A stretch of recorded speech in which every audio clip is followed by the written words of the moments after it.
Now, Stormwatch 12 weather with meteorologist Josh Culbreth. Welcome back to Newswatch 12. Midday temperatures right now aren't all that bad, 30s and 40s to the east of the Cascades, so still definitely chilly out this way, but a lot more mild in our west side valleys, especially if you're standing in the direct sunshine, and then we're near 50 along the coast in Curry County.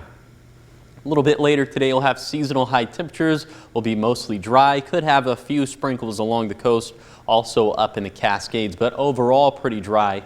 And the winds will be fairly light for most spots except to the east of the Cascades, where they could gust upwards of 20 miles per hour.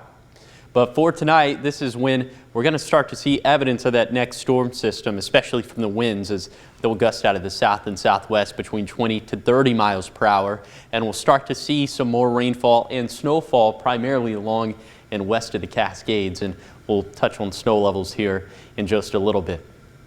All right, let's go ahead and show you Stormcast for tomorrow as we head into Thursday, and I want you to pay attention to the time right here. This is midnight as we transition into Wednesday, and you can see that the heavier stuff is going to hold off until around 8 in the morning on Wednesday, and at this point it's going to be along and west of the Cascades, and then pretty widespread stuff at lunchtime. Honestly, the same thing for dinner time, and we'll continue to see more of that as we transition into Thursday morning. Now, overall, Thursday's looking like it's going to be a slightly drier day compared to Wednesday. So here are some of the water totals that we're expecting for Wednesday. And remember, we'll have more for Thursday, but we're thinking we could have anywhere between a ½ inch to an inch and a half for the Mount Shasta City area, the Illinois Valley, the coast, and the Cascades. So that would be melted snowfall and rainfall combined. Speaking of snowfall, here are some of the snow levels. They'll be around 5,000 to 5,500 feet for tomorrow, but then dropping down to around 3,000 feet by Thursday afternoon. So places in the Scott Valley and McLeod could see that switch over to snow. And speaking of snow, again, here's some of the totals for Wednesday. And again, we'll have more for Thursday, but I'm thinking that the bulk of it with this storm system will fall on Wednesday. So through Wednesday night, I'm thinking maybe 1 to 4 inches for some of these Siskiyou County passes, 1 to 4 inches for some of these east side passes, then upwards of 4 to 8 inches for our Cascade passes. So if we did have chain requirements or road closures, it would be up this way.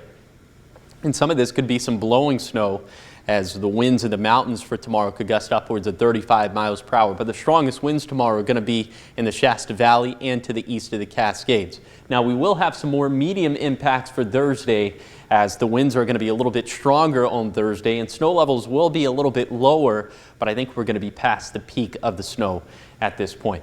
So on Thursday, winds could gust upwards of 40 to 45 miles per hour for our west side valleys. And then in terms of snowfall, we could see an additional couple inches, maybe few inches up in the Cascades. But on the other side of this, much drier and much warmer. So we'll be back into the middle 60s in the Rogue Valley come time for this weekend.